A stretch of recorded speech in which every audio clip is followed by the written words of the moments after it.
Hello बच्चों। आज हम लोग स्टार्ट करते हैं प्रकाश चैप्टर। जैसा कि हम बोले गए थे पिछले क्लास में, हम आपको पहले वीडियो जो हमारा आया था उसमें आपको पूरे 12th के सिलेबस के बारे में आपको पढ़ा चुके हैं, जिसमें हम आपको बता दिए हैं कि पूरे फिजिक्स में दो पार्ट्स होते हैं। पार्ट वन में हमें कौन कौन से चैप्टर्स पढ़ने हैं, पार्ट टू में हमें कौन कौन से चैप्टर पढ़ने हैं। हम उसी दिन बोल चुके थे आपको कि हम पार्ट टू स्टार्ट करने जा रहे हैं। और पार्ट टू का जो पहला चैप्टर है, जिसको हम लोग ऑप्टिक्स कहते हैं, प्रकाशिकी कहते हैं, आज हम लोग उसी की शुरुआत करेंगे, प्रकाशिकी की। ये जो चैप्टर है ये बहुत अच्छा चैप्टर है। लाइट से जुड़ा हुआ चैप्टर है। प्रकाश से संबंधित बहुत प्रकार की जानकारी हमें इस चैप्टर में देखने को मिलेगा, समझने को मिलेगा।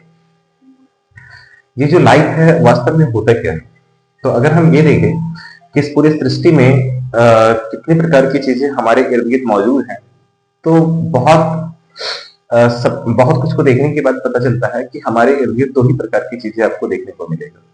या तो वो द्रव के रूप में है या फिर ऊर्जा के रूप में है, या तो मटेरियल के रूप में है, मेटल्स के रूप में है, या फिर एनर्जी के रूप में है। यानी कि आप ये कहें कि पूरे ब्रह्मांड में अगर हम ये पूछे कि क्या क्या चीज आपको देखने को मिलेगा, तो आप दो तरीके से क्लासिफाई कर सकते हैं कि पूरे यूनिवर्स में आपको दो ही चीज दिखेगा, या तो मैटर्स दिखेगी या एनर्जी दिखेगी। मतलब या तो द्रव दिखेगा या ऊर्जा दिखेगी। तो ऊर्जा के में कौन कौन सी चीजें हम लोग देखते हैं, जैसे इलेक्ट्रिसिटी, ये एक ऊर्जा का फॉर्म है। साउंड, ये एक एनर्जी का सोर्स है ना। ऐसे कई सारी चीजें हैं जो एनर्जी के फॉर्म में है, ठीक ना। वैसे लाइट भी एक प्रकार की एनर्जी है। लाइट भी एक प्रकार की क्या है, एनर्जी है। वास्तव में अगर पूछे अगर बुकिश लैंग्वेज की तरफ जाए, तो ऊर्जा का डिफिनेशन कुछ अलग हो जाता है, ठीक ना। कि कार्य करने की जो क्षमता होती है उसको हम लोग एनर्जी कहते हैं। कोई भी कार्य यदि आप करते हैं तो उस कार्य को यानी कि उस वर्क को करने की जो कैपेसिटी लोगों के अंदर होती है, that is called energy. But अगर मेरा मानना, अगर हमसे कोई पूछे कि एनर्जी क्या होती है, तो हर वो चीज जो किसी वस्तु की स्थिति में बदलाव लाने की क्षमता रखता हो, वो अपने आप में एनर्जी है। जैसे अगर रात के समय में पूरा अंधेरा होता है, आपको कुछ नहीं दिखता है, लेकिन जैसे ही आप बल्ब जला देते हो तो वहां के जो दृश्य है वो पूरा का पूरा बदल जाता है। तो चूंकि वो दृश्य बदला किसकी वजह से, तो लाइट आने की वजह से। इसीलिए लाइट को हम क्या कह सकते हैं, एनर्जी कह सकते हैं। यदि आपकी बॉडी में कुछ ना हो तो शायद आप लेटे रहेंगे, लेकिन यदि आपकी बॉडी में एनर्जी की स्रोत आ जाए, एनर्जी आ जाए, तो आपके अंदर एक बदलाव महसूस होगी। आप चीजों को कर सकने में, आपके इर्द गिर्द में अगर किसी प्रकार का कोई वर्क दिख रहा है तो आप उस वर्क को कर सकने में सक्षम हो पाएंगे। इसीलिए हम कहते हैं कि ऊर्जा वो चीज है जो किसी वस्तु के ऊपर पड़ करके उसकी स्थिति में बदलाव लाने की टेंडेंसी रखता हो, क्षमता रखता हो। वही अपने आप में क्या है, एनर्जी है। वैसे ही लाइट भी अपने आप में, यानी कि प्रकाश भी, हम कह सकते हैं कि एक प्रकार की ऊर्जा है। आइए आज हम लोग शुरुआत करते हैं प्रकाश चैप्टर्स के बारे में। थोड़ा सा हेजिटेशन है मेरे अंदर, लेकिन धीरे धीरे दूर हो जाएगी, ध्यान से सुनिए। प्रकाश, टॉपिक का नाम है प्रकाश की, ऑप्टिक्स।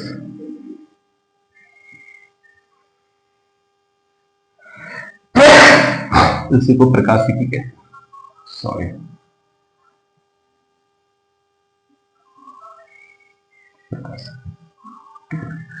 आपको अगर कोई पूछे कि प्रकाशिकी क्या होती है, तो हम कह सकते हैं फिजिक्स का वो हिस्सा,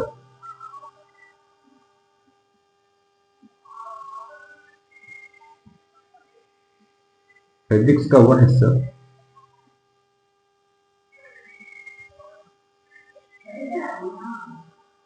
जिसमें हम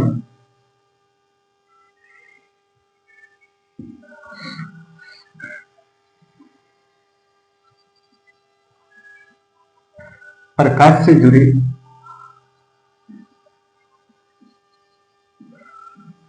अन्य घटनाओं का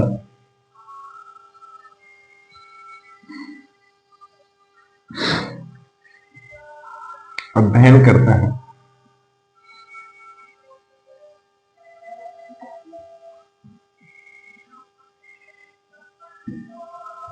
और प्रकाशिकी कहलाती है,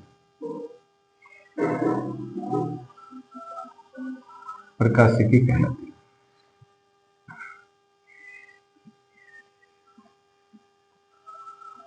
प्रकाशिकी कहलाता है, यानी कि भौतिकी का वह हिस्सा है जिसमें प्रकाश से जुड़ी अन्य घटनाओं का अध्ययन किया जाता है उसे हम लोग प्रकाशिकी कहते हैं, यानी कि ऑप्टिक्स कहते हैं। जो कि इसमें हम लोग प्रकाश के बारे में पढ़ते हैं, इसीलिए हमें ये जानना जरूरी है कि प्रकाश होता क्या है। प्रकाश, जैसे हम लोग शॉर्ट अंग्रेजी में लाइट बोलेंगे, कहते हैं कि प्रकाश एक प्रकार की ऊर्जा है।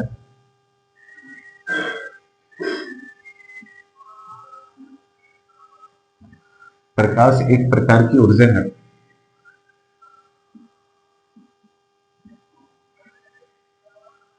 जो हमारे आंखों में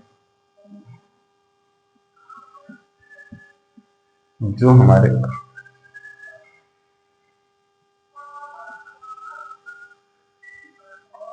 आंखों में देखने की संवेदना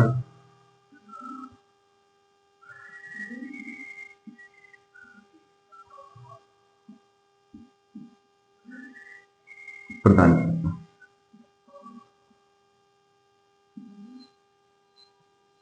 ठीक है, जो हमारे आंखों में देखने की संवेदना प्रदान करती है उसी को हम लोग क्या कहते हैं, प्रकाश कहते हैं, यानी कि लाइट कहते हैं।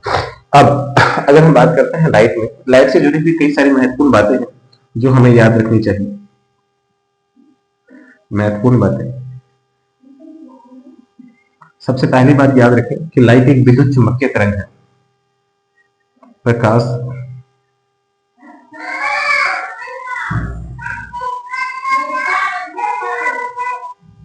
एक विद्युत चुम्बकीय तरंग।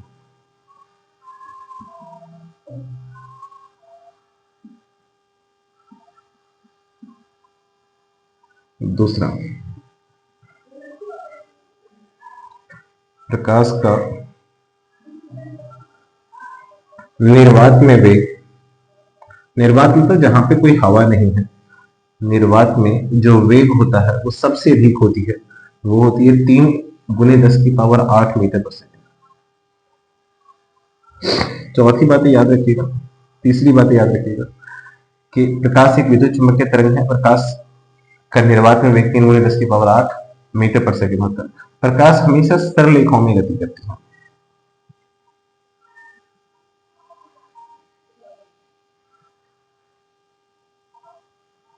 सरल रेखाओं में गति करती है,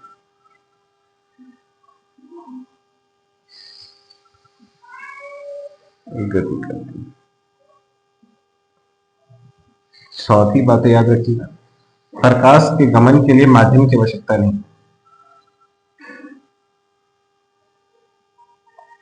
गमन के लिए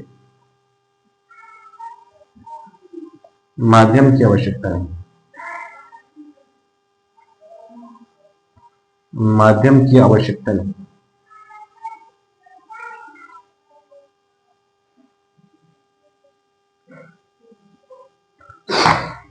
ध्यान से सुनिए, हमने लिखा है कि प्रकाशिकी क्या है, तो भौतिकी का वह हिस्सा जिसमें हम लोग प्रकाश से जुड़ी अन्य घटनाओं का अध्ययन करते हैं, प्रकाशिकी कहलाता है। प्रकाश क्या है, तो प्रकाश एक प्रकार का ऊर्जा है जो हमारे आंखों में देखने की संवेदना प्रदान करती है। कुछ बातें जो आपको याद रखनी चाहिए कि प्रकाश किस प्रकार का तरंग है, तो प्रकाश एक विद्युत चुम्बकीय तरंग है। दूसरा, कि प्रकाश का निर्वात में जो वेग होता है वो 3 × 10⁸ मीटर पर सेकेंड होता है, और प्रकाश हमेशा सरल रेखाओं में गति करती है। चौथी बात है कि प्रकाश के गमन के लिए, गमन मतलब प्रोपिगेशन के लिए किसी और माध्यम की कोई आवश्यकता नहीं होती है। अब ये छोटी सी चीजें हैं जिससे आपको याद रखनी चाहिए, आप इसे नोट कर लेंगे।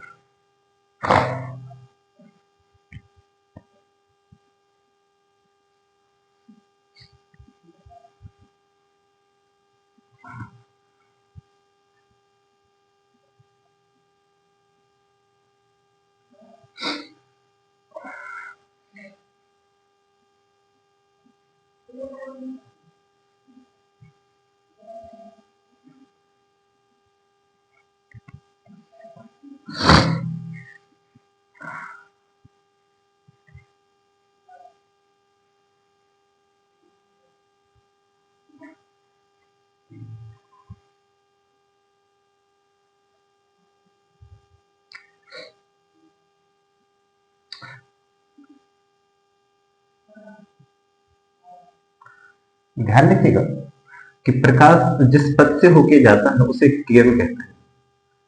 प्रकाश के गमन पथ को किरण कहते हैं। गमन पथ को किरण कहते हैं। किरण मतलब रे, रे कहते हैं।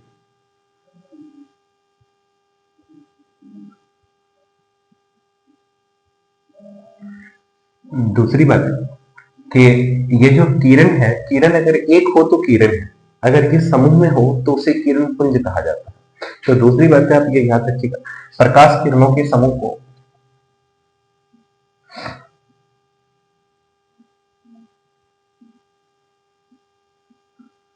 प्रकाश किरणों के समूह को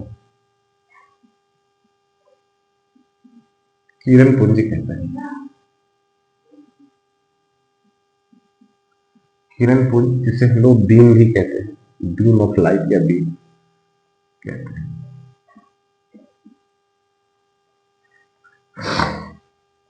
ये तीन प्रकार के होते हैं।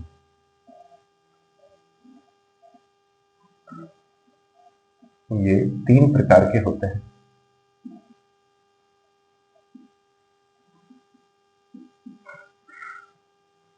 पहला है समांतर किरण पुंज।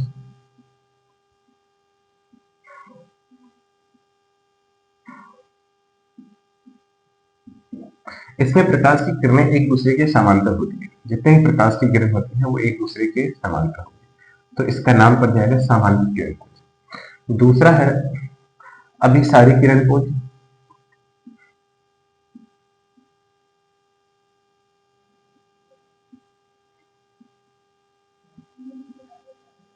अभिसारी किरण पुंज, इसमें क्या होता है कि बहुत सारे स्रोत होते हैं लाइट के, बट वो सभी एक जगह पे जाके मिल जाते हैं।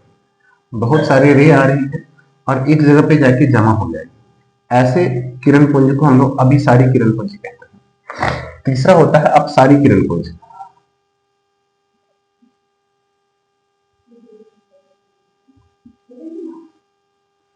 अपसारी किरण पुंज, इसमें प्रकाश के कई सारे स्रोत होते हैं, एक जगह से कई दिशाओं में प्रकाश की किरणें निकल रही होती है, तो इसे हम लोग कहते हैं अपसारी किरण पुंज। मतलब समझ लीजिए कि प्रकाश जिस पथ से होते हुए गुजरती है उसे किरण कहते हैं। प्रकाश के गमन पथ को किरण कहते हैं। अगर ये किरण कई सारे एक साथ निकल रहे हो तो उसे हम लोग किरण पुंज कहते हैं। और ये तीन तरीके का हो सकता है, समांतर किरण पुंज, अभिसारी किरण पुंज और अपसारी किरण पुंज। समांतर किरण पुंज मतलब जिस अगर सभी प्रकाश की किरणें एक दूसरे के समांतर हो तो ये समांतर किरण पुंज होती है। हालांकि ध्यान रखिएगा, कोई भी प्रकाश की किरणें अगर स्रोत अगर बहुत दूर हो, जैसे सूर्य से आ रही प्रकाश की किरणों को हम हमेशा समांतर किरण पुंज कहेंगे। क्यों? क्योंकि सूर्य जो है वो हमसे बहुत दूर है, और वहां से जब अर्थ के ऊपर प्रकाश की किरणें आती है तो उस प्रकाश की किरणों को हम लोग समांतर किरण पुंज ही कंसीडर करेंगे, कोई और चीज कंसीडर नहीं करेंगे, ये याद रखिएगा। अभिसारी किरण पुंज, जिसमें बहुत सारे प्रकाश की किरणें किसी एक जगह पे जाके जमा हो रहा हो। और अपसारी किरण पुंज, ये वैसा किरण पुंज है जिसमें एक जगह से प्रकाश की किरणें निकल करके कई दिशाओं में फैलती है, तो उसे हम लोग अपसारी किरण पुंज कहते हैं। ये सब याद रखिएगा, क्योंकि आगे इनका हम यूज करने वाले हैं। जब मिरर पढ़ाएंगे, जब आपको लेंस पढ़ाएंगे, तो उसमें इन सब चीजों का यूज होने वाला है। तो अगला है वस्तु। वस्तु जो हमारे इर्द गिर्द मौजूद है उसको हम दो तरीके से क्लासिफाई करेंगे। एक होगा प्रकाश के गमन के आधार पर और दूसरा होगा प्रकाश के उत्सर्जन के आधार पर। एक होगा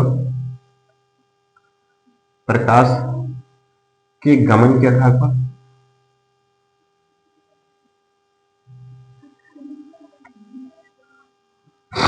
प्रकाश के गमन के आधार पर, और दूसरा होगा प्रकाश के उत्सर्जन के आधार पर। ये फर्स्ट है और ये सेकंड है। प्रकाश के उत्सर्जन के आधार पर।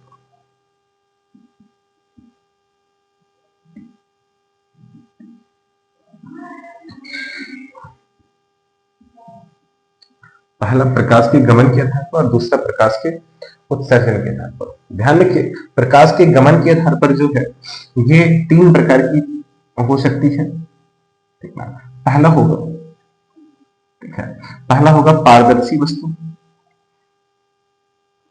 पारदर्शी वस्तु, दूसरा होगा अर्ध पारदर्शी वस्तु।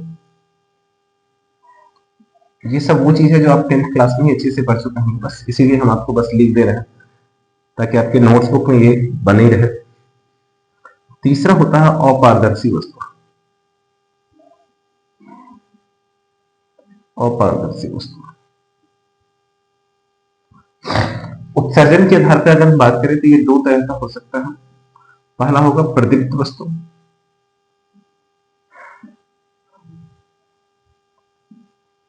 दूसरा होगा अप्रदीप्त वस्तु।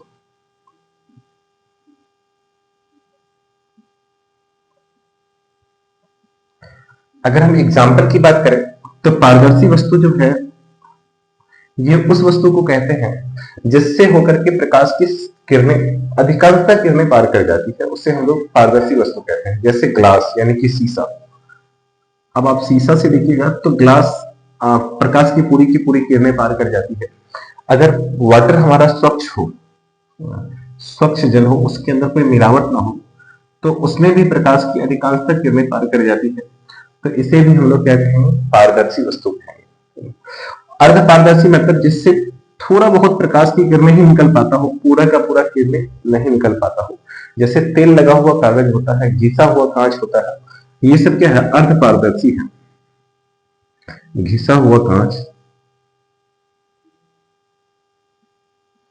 तेल लगा हुआ कागज,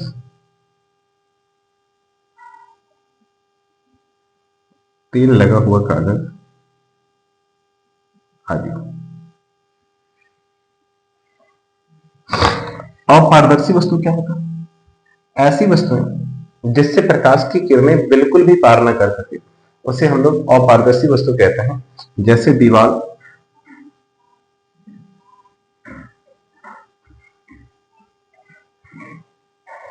लकड़ी आदि कर दीजिए, बहुत सारी चीजें ऐसी हो सकती हैं। अगर हम प्रदीप्त वस्तु की बात करें तो एक ऐसा वस्तु जिससे होकर के प्रकाश, जो खुद से प्रकाश उत्सर्जित करे, बनाए, उसे हम लोग कहते हैं प्रदीप्त वस्तु। या फिर आप ये कहो कि जो खुद के प्रकाश से प्रकाशित हो, तो उसे हम लोग कहेंगे प्रदीप्त वस्तु। जैसे जुगनू, आप देखते होंगे रात के टाइम में जुगनू जो है सो जंगलों में एकदम से प्रकाशित होते रहता है, और वो अपने प्रकाश के चलते हमें पता चलता है कि वहां पे जुगनू है। दूसरा सूरज, ये भी खुद से प्रकाशित होता है, इसको प्रकाशित करने के लिए हमें टॉर्च जलाना नहीं पड़ता है, इत्यादि कर देता है। अप्रदीप्त वस्तु, जो खुद से प्रकाशित ना हो, दूसरे के प्रकाश के कारण दिखता हो, उसे अप्रदीप्त वस्तु कहते हैं। एग्जाम्पल के तौर पे क्या हो सकता है, एग्जाम्पल के तौर पे कुर्सी, टेबल, बेंच, जो भी आपको लिखना हो, कुर्सी, टेबल, बेंच जो प्रकाश की उपस्थिति में दिखता हो, उसी को हम लोग कहते हैं अप्रदीप्त वस्तु। ये सब छोटी छोटी चीजें हैं, 10th क्लास में पढ़ चुके हैं। एक बार फिर से हम बोल देते हैं, समझ लीजिए आप लोग हम क्या बोले।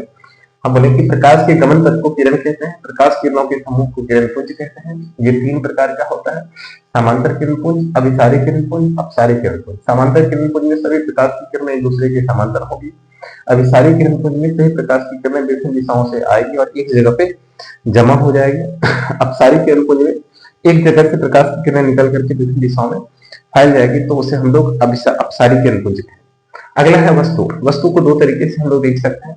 पहला है प्रकाश के गमन के आधार पर, दूसरा प्रकाश के उत्सर्जन के आधार पर। अगर प्रकाश के गमन के आधार पर की बात करें तो ये 3 प्रकार का होगा, पारदर्शी, अर्धपारदर्शी और अपारदर्शी। पारदर्शी वस्तु उसको कहते हैं जिससे होकर के प्रकाश की अधिकांशतः किरणें पार कर जाती है। अर्धपारदर्शी वस्तु उसको कहते हैं जिससे होकर के प्रकाश की थोड़ी बहुत मात्रा पार कर पाती है।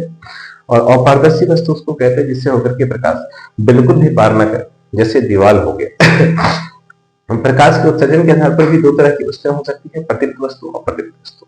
प्रदीप्त वस्तु उसको कहते हैं जिससे होकर के, प्रदीप्त वस्तु उसको कहते हैं जो स्वयं प्रकाश उत्सर्जित करे, बनाए, जैसे सूरज, जुगनू। और प्रदीप्त वस्तु जो दूसरे के प्रकाश के कारण प्रकाशित हो, उसे हम लोग अप्रदीप्त वस्तु कहते हैं। ये सब बेसिक्स हैं। अब हम लोग स्टार्ट करेंगे प्रकाश का परावर्तन।